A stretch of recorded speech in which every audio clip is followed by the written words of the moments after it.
Hello प्यारे छात्रों, कैसे हैं आप लोग। आशा करते हैं आप सभी अच्छे होंगे।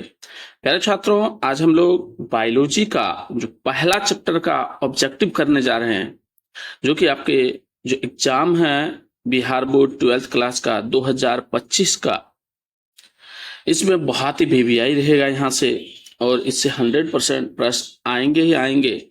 आप लोग एक बार ध्यान से इसको देख लीजिए। और यहाँ हम पूरा चैप्टर वाइज आपको ऑब्जेक्टिव कराने जा रहे हैं। तो ये पहला चैप्टर का ऑब्जेक्टिव है जो हम क्रैश कोर्स के पॉइंट ऑफ व्यू से प्रारंभ कर रहे हैं। तो चलिए, आप लोग एक बार कंप्लीट क्लास देख करके हमें फीडबैक जरूर कीजिएगा कि आपको क्लास कैसा लग रहा है और आपके लिए कितना महत्वपूर्ण है ये क्लास। तो चलिए पहले क्वेश्चन पे चलते हैं। टॉपिक नंबर 1 है इसका, देख लीजिए। पहला है जीवों में जनन काल, सॉरी जीवन काल। क्या है जीवों में जीवन काल। चलिए, तो यहाँ पे जो है सो पहला ऑब्जेक्टिव देख लीजिए। कह रहा है तोता का सबसे अधिकतम उम्र क्या है। तोता का सबसे अधिकतम उम्र क्या है। इसका आंसर हो जाएगा डी 140 वर्ष। क्वेश्चन नंबर दूसरे पे चलिए। दूसरा नंबर प्रश्न देखिए, करा है जन्म से लेकर प्राकृतिक मृत्यु के बीच की अवस्था को कहते हैं। जन्म से लेकर प्राकृतिक मृत्यु के बीच की अवस्था को कहते हैं, इसी को कहते हैं जीवन काल। आंसर होगा ए। चलिए तीसरे में कहते हैं इनमें से किसमें केवल एक बार अपने जीवन काल में पुष्प खिलते हैं। इनमें से किसमें केवल एक बार अपने जीवन काल में पुष्प खिलते हैं। मतलब ऐसा कौन सा पेड़ है जिसमें कि जीवन काल में, पूरे जीवन काल में एक ही बार फूल खिलते हैं। वो है बांस। क्या है वो? बांस। चलिए क्वेश्चन नंबर 4 पे चलते हैं। चौथा नंबर प्रश्न देखिए, करा है निम्नलिखित में से किसमें 12 वर्ष में सिर्फ एक बार पुष्प खिलते हैं। कौन सा ऐसा पौधा है, पेड़ है, जिसमें 12 वर्षों में एक बार पुष्प खिलते हैं। तो इसका होगा नीला कुरेंजी। नीला कुरेंजी। आंसर हो जाएगा सी। चलिए क्वेश्चन नंबर 5वें पे चलते हैं। 5वां प्रश्न देखिए, कह रहा है एक लिंगता की स्थिति को उल्लेखित करने के लिए किस शब्द का प्रयोग किया जाता है। एक लिंगता की स्थिति को उल्लेखित करने के लिए किस शब्द का प्रयोग किया जाता है। तो इसका आंसर हो जाएगा एक लिंगाश्रयी। आंसर होगा सी, एक लिंगाश्रयी। चलिए 6 नंबर क्वेश्चन कहता है 6 नंबर देखिए, करा अदरक में कायिक प्रवर्धन किसके द्वारा होता है। अदरक में कायिक प्रवर्धन किसके द्वारा होता है। यहाँ पर आंसर हो जाएगा ए, राइजोम के द्वारा। किसके द्वारा? राइजोम के द्वारा। क्वेश्चन नंबर 7 देखिए, करा निम्नांकित किसमें पादप कार्य अंगुनित होता है। निम्नांकित किसमें पादप कार्य होता है, यहाँ पे अंगुनित होता है। आंसर हो जाएगा बच्चों, इनमें जो है शैवाल में भी होता है, कवक में भी होता है, ब्रायोफाइटस में भी होता है। तो इनमें से सभी आंसर हो जाएगा। चलिए क्वेश्चन नंबर 8 पे चलते हैं। 8 नंबर प्रश्न कहते हैं पौधे जो जलीय वातावरण में नहीं पाए जाते हैं। ऐसे पौधे जो जलीय वातावरण में नहीं पाए जाते हैं, तो वो है बबूल। क्या होगा? बबूल होगा। डी नंबर आंसर होगा। चलिए क्वेश्चन नंबर 9 पे चलते हैं। निम्नांकित में से कौन जलीय जंगली घास है। निम्नांकित में से कौन जलीय जंगली घास है। तो इसका आंसर हो जाएगा यहाँ पे हाइड्रिला और जलकुंभी दोनों होगा। आंसर हो जाएगा डी, बी और सी। हाइड्रिला और जलकुंभी दोनों होगा। चलिए क्वेश्चन नंबर 10 पे चलते हैं। 3 नंबर प्रश्न देखिए कह रहा है द्विखंडन किसमें पाया जाता है।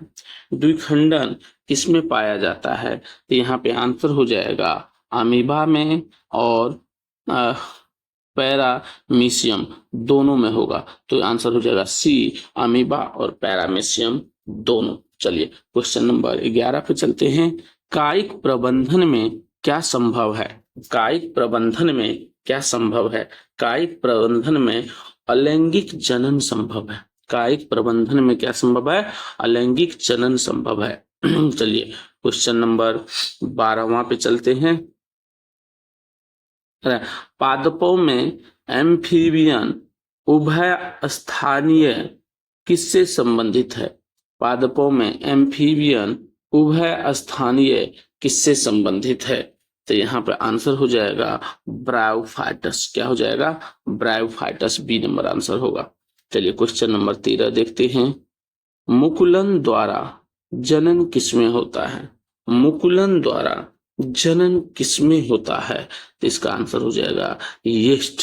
क्या होगा, यीस्ट। चलिए क्वेश्चन नंबर 14 पे चलते हैं। कह रहा है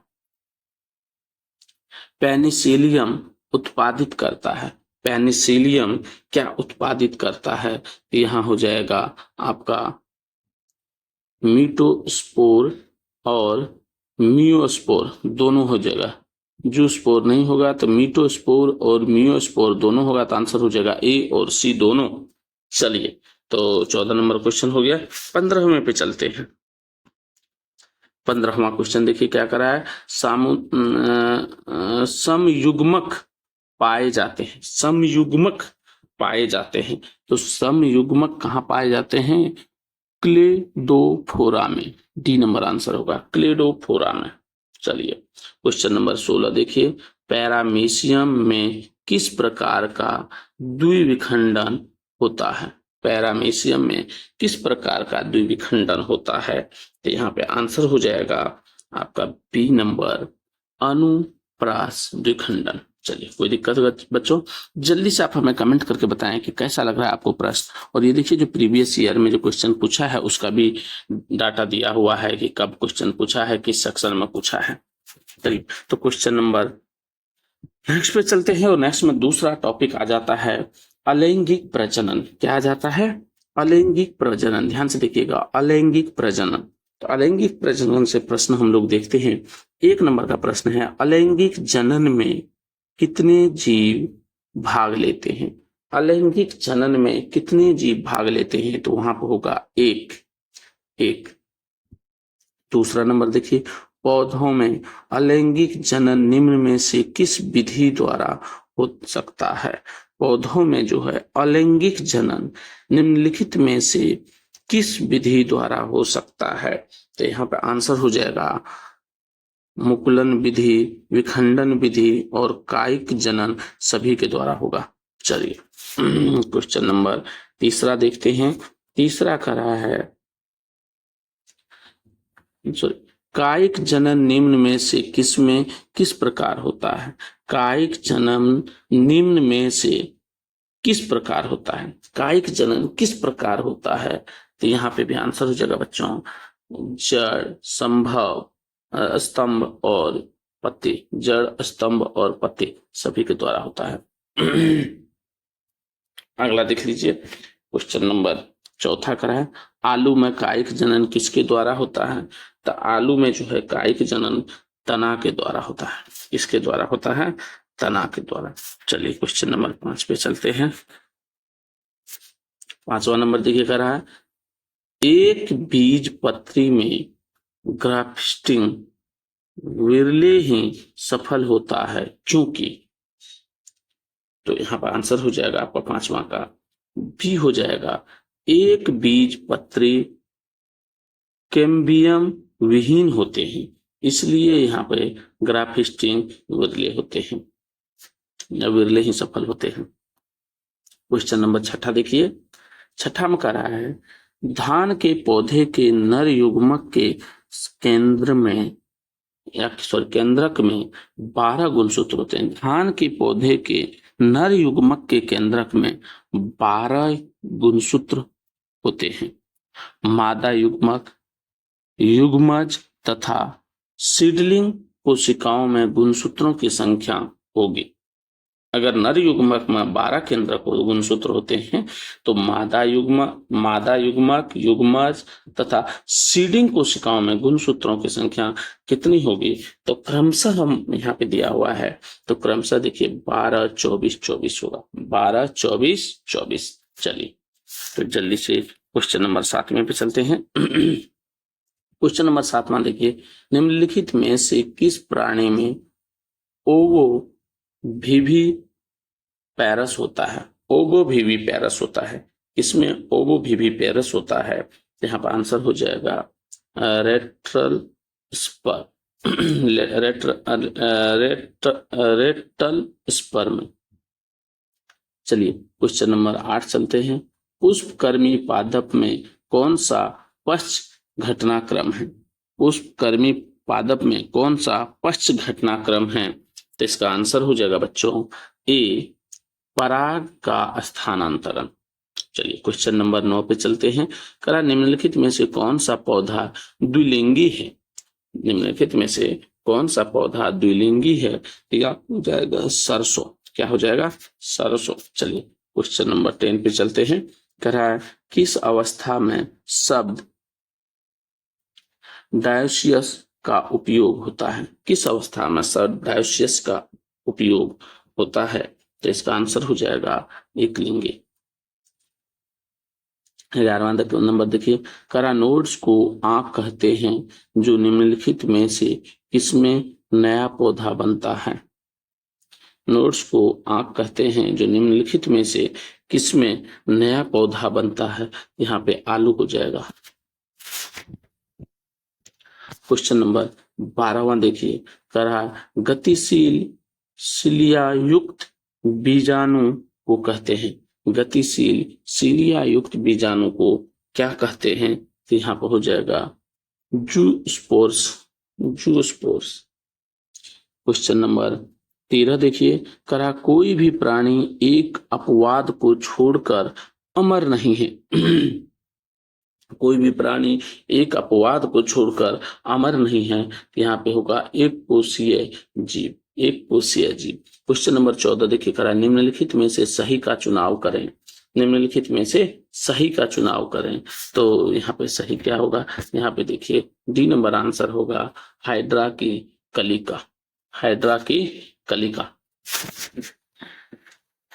क्वेश्चन नंबर 15वां देखिए, करा है ईख में ग्राफ्टिंग नहीं हो सकता है।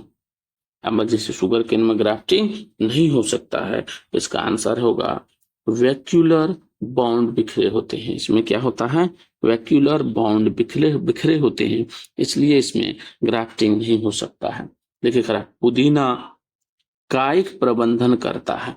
पुदीना जिसे कि हम मिंट कहते हैं, ये कायिक प्रवर्धन करता है। अंग अंत भूस्तरीय अंतर भूस्तरीय ये क्या करता है? करा है पुदीना कायिक प्रबंधन करता है अंतर भूस्तरीय। चलिए बच्चों क्वेश्चन नंबर 17वें पे चलते हैं। करा है शाख मतलब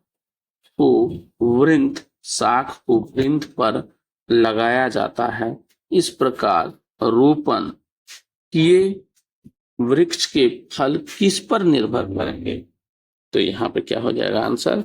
17 नंबर का आंसर हो जाएगा ए, शाख पर। शाख को वृंत पर लगाया जाता है। इस प्रकार रोपण किए वृक्ष के फल किस पर निर्भर करते हैं? यहाँ पर हो जाएगा शाख। क्वेश्चन नंबर चलिए 18वें पे चलते हैं। 18वां नंबर का रहा है आकारिकी तथा अनुवांशिकी रूप से समान जीवों को कहते हैं। आकारिकी तथा अनुवांशिकी रूप से समान जीवों को कहते हैं। यहाँ पे क्या हो जाएगा? 18 नंबर का आंसर 18 का आंसर हो जाएगा ए, क्लोन। चलिए 19 नंबर देखते हैं। अमीबा में प्रजनन किस प्रकार होता है? अमीबा में प्रजनन किस प्रकार होता है? तो यहाँ पे हो जाएगा द्विखंडन द्वारा। किस प्रकार होता है? द्विखंडन द्वारा। क्वेश्चन नंबर 20 पे चलते हैं। प्रकंद का एक उदाहरण है। प्रकंद का एक उदाहरण है। प्रकंद का एक उदाहरण है। तो इसका क्या हो जाएगा आंसर? 20 का हो जाएगा अदरक। प्रकंद का एक उदाहरण है अदरक। चलिए क्वेश्चन नंबर 21 पे चलते हैं। कलिका रोपण उदाहरण है। कलिका रोपण उदाहरण है। तो कलिका जो रोपण है ये उदाहरण है बच्चों कायिक जनन का। क्या है? कायिक जनन का। 1 मिनट इस पे टिक मार लीजिए। चलिए कोई बात नहीं, क्वेश्चन नंबर 22 पे चलते हैं। 22 से बड़ा करते हैं।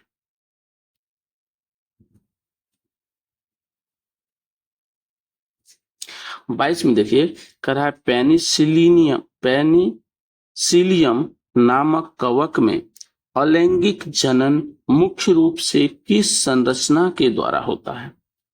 पेनिसिलियम नामक कवक में अलैंगिक जनन मुख्य रूप से किस संरचना के द्वारा होता है?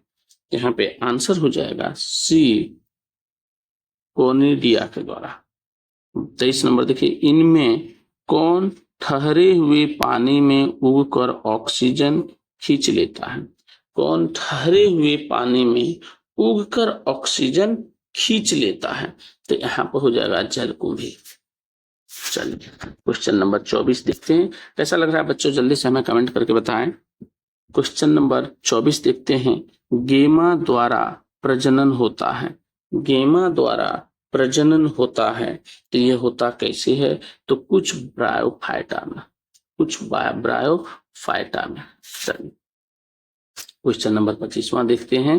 25वां कह रहा है बीजाणुओं द्वारा जनन करने वाले पौधे जैसे मार्स फर्न सामान्यतः किस समूह में रखे जाते हैं? मार्स फर्न सामान्यतः किस समूह में रखे जाते हैं? क्रिप्टोगेम्स होगा। क्या होगा? क्रिप्टोगेम्स। चलिए क्वेश्चन नंबर 26 देखते हैं। आलू के कंद में आंख होती है। आलू के कंद में आंख होती है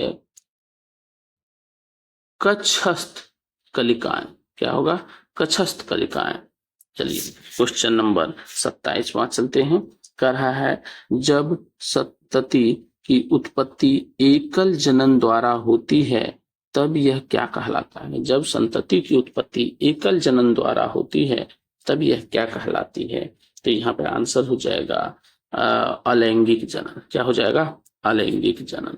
चलिए क्वेश्चन नंबर 28वां चलते हैं। एसिटाबुलेरिया निम्न में से क्या है? एसिटाबुलेरिया निम्न में से क्या है? इसका आंसर हो जाएगा बी, सेवाल है। चलिए क्वेश्चन नंबर 29 का है प्याज में प्रवर्धन होता है। प्याज में प्रवर्धन होता है तो यहाँ किसके द्वारा होगा? तो प्याज में प्रवर्धन होगा बल्ब द्वारा। क्वेश्चन नंबर 30 पे चलते हैं। कह रहा है पार्थेनोजीनेसिस शब्द किस के द्वारा निर्माण किया गया? पार्थेनोजीनेसिस किसके द्वारा निर्माण किया गया? इसका आंसर होगा ओवेन के द्वारा। चलिए क्वेश्चन नंबर 31वें पे चलते हैं जो कि आज का अंतिम प्रश्न है बच्चों। जब नर आकृति में मादा से भिन्न होता है तब कहलाता है। जब नर आकृति में मादा से भिन्न होता है तब कहलाता है यौन द्विरूपता। क्या कहलाता है? यौन द्विरूपता। तो चलिए बच्चों कैसा लगा आज का क्लास? जल्दी से हमें कमेंट करके बताएं और मिलते हैं हम लोग अगले क्लास में। तब तक के लिए bye bye, see you, take care, enjoy.